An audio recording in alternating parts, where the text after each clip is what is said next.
అందరూ ఎలా ఉన్నారు? నేనైతే చాలా బాగున్నాను. మీరు కూడా బాగుండాలని మనస్ఫూర్తిగా కోరుకుంటున్నాను. సో వీడియో ఎప్పుడే స్టార్ట్ చేశాను. స్టార్ట్ చేసే ముందు అయితే మన వీడియోని అయితే ఒక చిన్న లైక్ ఇచ్చేసి అయితే స్టార్ట్ చేసేయండి అప్ప. నచ్చితే మాత్రం పక్క సబ్స్క్రైబ్ చేసుకోండి. అండ్ వర్క్ అయితే అంతా కంప్లీట్ అయిపోయింది. టైం వచ్చేసి అయితే నైట్ వ్లాగ్ అన్నమాట ఇది. అండ్ ఇక మాస్టర్ ఇలా చేస్తాడు. సో పాలైతే ఎచ్చబెట్టేస్తున్నాను.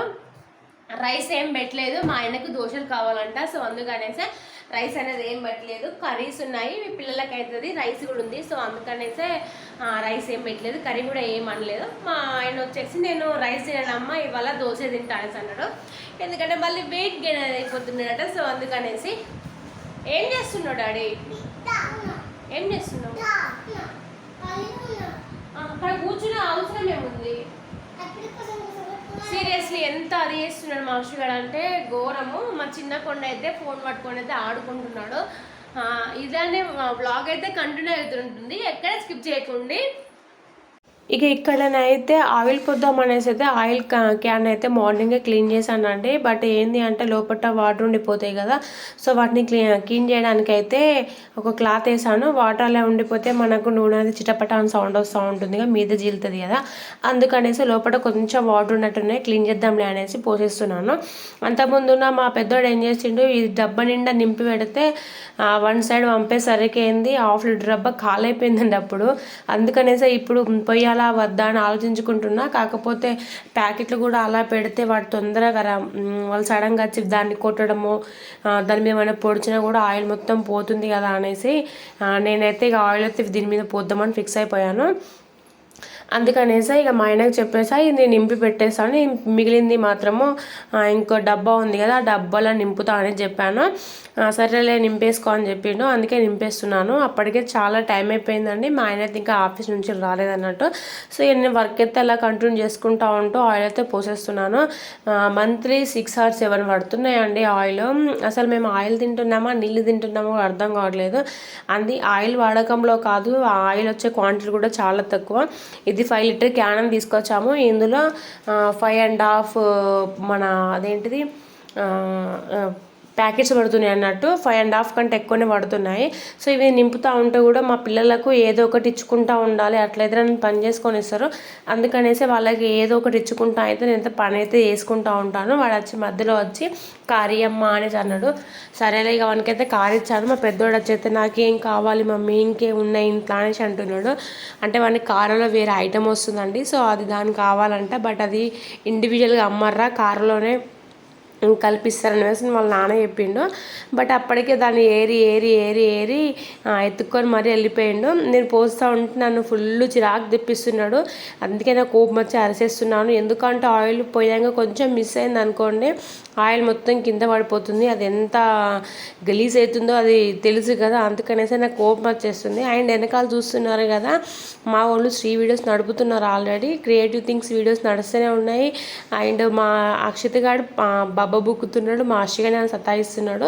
మా ఆశయానికి కిందర్ జాయ్ కావాలంటే అది వచ్చి అడుగుతున్నాడండి. అది వేరే వాళ్ళ ఇంటికి వెళ్ళినప్పుడు అక్కడ చూశాడు. అక్కడ కూడా కాదు, మేము బయట వాకింగ్ చేస్తూ ఉంటే చూసి వాళ్ళ అమ్మ ఉండి ఇదేంటి మమ్మీ అంటే కిందర్ జాయ్ అన్నది. అది పట్టుకొని మా వాడైతే మామూలుగా కాదు, వాళ్ళ నాన్నకి ఆల్రెడీ ఫోన్ చేసి చెప్పాడు, నాన్న నాకు ఇది కావాలి కిందర్ జాయ్ అని. సరేలే నాన్న తెస్తా అని చెప్పిండు. కానీ మా అశ్వగాడు ఎలా అంటే మెంటాలిటీ, వన్స్ తెత్తా అని చెప్తే అది తెచ్చేదాకా నాన్ స్టాప్గా వర్రిస్తూనే ఉంటాడండి. అది ఎంత దారుణంగా వర్రిస్తాడంటే ఇక మామూలుగా కాదు. అది ఇక మైండ్కి మనుషులకు ఇక పిచ్చి పీక్స్లోకి వస్తుంది కోపము. ఆ విధంగా చేస్తూ ఉంటాడు మా అశ్వగాడు. అప్పటికి చెప్తున్నా తెస్తా అని చెప్పిండ్రా చేస్తా అని చెప్పిండు అన్న కూడా మాటినాక నా తొక్క పట్టుకొనే ఉంటుడు మా అశ్వగాడు అయితే. నాకైతే ఇక ఓ రకమైన మెంటల్ వచ్చేసింది, అందుకే వరుతున్నాను. సో ఆ క్యాన్లో నింపినాక ఇంకొక 1/2 లీటర్ది మిగులుతూ ఉంటే ఇంకో డబ్బాలకు షిఫ్ట్ చేస్తున్నాను. ఇది నేను డైలీ వాడుకుంటూ ఉంటాను కదా, సో దానికి యూజ్ అవుతుందిలే అనేసి ఇది ఇంకా నింపేస్తున్నాను. ఇంకా కొన్ని ఐటమ్స్ ఉన్నాయి కదా, చిన్న కంచాలు ఏవి డబ్బాల్లోకి నేను షిఫ్ట్ చేయలేదు అన్నమాట. సో అందుకనేసి ఉప్పు కూడా అయిపోయిందండి. నేను చెప్పాను కదా, నేను ఫిష్ వండేటప్పుడు అరకిలో ఉప్పు ఒడిచిపోయిందని, సో ఆ ఉప్పు డబ్బాలో కూడా ఉప్పు అయిపోతే వాటిని క్లీన్ చేసైతే హాఫ్ ఉప్పు ఉందన్నట్టు. సో ఇక అయితే నింపేస్తున్నాను. అది నింపేసి ఇంకో కొంచెం ప్యాకెట్ మిగిలితే పక్క పెడితే మా చిన్నోడు దాంతో ఆ ప్యాకెట్ని ఇట్లా ఉంటే సగం ఉప్పు కూడా పోయిందండి. పిల్లలు మరీ దారుణం చేసేస్తున్నారు. ఇక బట్ ఇక వాళ్ళని మనమేమంటే మనలేం కదా. సో ఈ క్యాన్లో పోస్తూ ఉంటా కూడా మా వాళ్ళు రుచి కూడా కింద ఆయిల్ సగం కంటే ఎక్కువ వేయింది. ఇక దీన్ని కూడా నేను క్లీన్ చేసేస్తున్నాను. నేను ఈరోజు మొత్తము ఇల్లు క్లీనింగ్కే పెట్టాను అండి. ఇల్లు ఎందుకంటే నాకు అడ్జస్ట్ అవ్వట్లేదు, అస్సలు అడ్జస్ట్ అవ్వట్లేదు. అటు తిప్పి పెట్టిన ఇటు తిప్పి పెట్టినా ప్లేస్ జరపవట్లేదు. మెయిన్గా వంట రూమ్లో ఆడవాళ్ళకు ప్లేస్ ఎక్కువ ఉంటున్నాయి కదండి, ఇష్టంగా ఉండగలుగుతాము. నాకు నచ్చట్లేదు.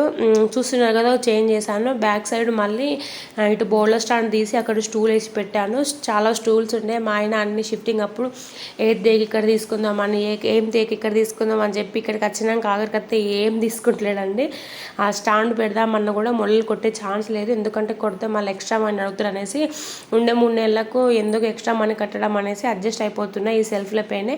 బట్ సెల్ఫ్ల పైన స్టాండ్ పెట్టేసరికి ఏంది, నాకు ఈ వండిన వంటలు కానీ ఏమైనా పెట్టుకోవడానికి కూడా ఛాన్స్ ఉన్నట్లే.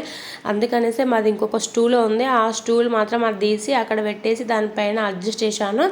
అది పిల్లలు మా వాళ్ళు కొంచెం పెద్దలు అయిపోయారు కాబట్టి మ్యాక్సిమం వాటిని లాగట్లేదు. ఇక అందుకనేసి నాకు కూడా కొంచెం నీట్గా ఉంటుంది పెట్టుకోవడానికి అనేసి అది అక్కడ పెట్టేసి ఇవాళ కిచెన్ కౌంటర్ మొత్తం క్లీన్ చేస్తూనే ఉన్నానండి నాన్ స్టాప్గా.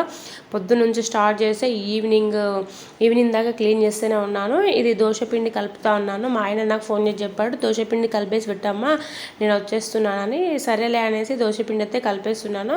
నేను దోశపిండి అనేది 3 days వరకు సరిపోయేలా పెట్టేస్తాను. ఎందుకంటే పిల్లలు ఎప్పుడు అడిగేది తెలియదు కదా. వన్స్ ఒకసారి దోశ స్టార్ట్ చేసినా అంటే ఎప్పుడు పడితే అప్పుడే అడుగుతూనే ఉంటారు. అందుకనేసి దోశ అయితే పిండి అయితే ఎక్స్ట్రా పెట్టుకుంటా అన్నట్టు. ఇక్కడ ఏంటి అంటే మా చిన్నోడు ఆల్రెడీ వెనక చూస్తున్నారు కదా, చదివేస్తున్నాడు.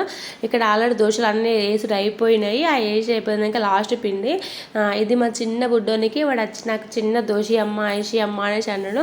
అందుకనేసి వానికి బుడ్డి దోశ వేసి ఇచ్చాను. వాడు రెడీగా ఉన్నాడండి ప్లేట్ పట్టుకొని. ఎప్పుడెప్పుడు మా అమ్మ దోశ ఎత్తుందా, ఎప్పుడెప్పుడు నేను తింటానా అన్నట్టు చూస్తున్నాడు. ఆగురా డాడీ దోశ అవుతుందని చెప్తా ఉంటే వాళ్ళ నాన్నతోటి నా వెనక ఉండి ముచ్చ పెడుతున్నాడు. సరేలే అనేసి నేనైతే దోశ మీద చూస్తున్నాను. ఇది వాడు పాపం అడిగిందని చిన్న బుడ్డి దోశ వేసాడన్నమాట. దోశ అయితే బాగా వచ్చింది. పాపం మా చిన్నోడైతే చట్నీ వేసుకొని తిన్నాడు. సో అందుకనేసి వానికి నార్మల్గా దోశ అయితే వేసిస్తాను. వానికి 2 side కాల్సే ఇస్తాను. ఎందుకంటే కొంచెం దోశ అన్నది కరకర ఉంటేనే వాళ్ళకు టేస్ట్ అనిపిస్తుంది కదా. అందుకనేసి వాళ్ళకైతే నార్మల్గా కాకుండా కొంచెం కరకరలాడగానే వేసేస్తాను. మా చిన్నోడు అలాగే తింటాడు. సో చూస్తున్నారు కదా, వెయిట్ చేస్తున్నాడు ఎలానో. నాకు వీడిని చూస్తే భలే అనిపిస్తుంది. దాని కింద ఏముండదు చూపెట్టు ఒకసారి. వాడు జీవన్ దాచి పెడుతున్నాడు. అట్లయితే ఎట్టుకోకుండా ఉంటుందిలే, అట్లయితే ఎట్టుకోకుండా ఉంటుందిలే. ఇక ఉండనిలే, కడుతుంది అది బోమ్. తెలివిగలనివే. అద్దు అద్దు అద్దు